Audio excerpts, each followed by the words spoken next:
Na-experience ko na mayroong mga irritation sa aking isipan. May mga gumugulo. Lalo na kapag dumating sa iyo yung pagsubok, yung problema. Kaya napakaraming percentage sa ating bansa ang suicide.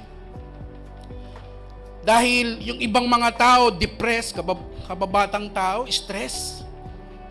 Sabi ko nga sa asawa ko, wala naman sa ating panahon ng stress. Ngayon lang nga mawalan lang ng connection yung internet, stress ka na. Di mo na alam ang gagawin mo. Mainit na ang ulo mo kasi pinasukan ng langaw yung ilong mo. Pinasok ng langaw yung pag-iisipan mo. Pag nakakarinig ka ng chismis at sinisiraan ka, iritado ang iyong isipan. Amen? Pag may bagay na meron kang hindi gusto, sa mga follows and orders, rules sa inyong paaralan, sa inyong tahanan, sa inyong trabaho, sa loob ng church, naiinis ka. O, yan na naman.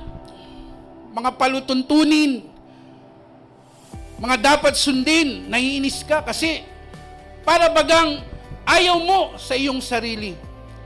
At alam nyo ba na yan ay isang atake ng kaaway.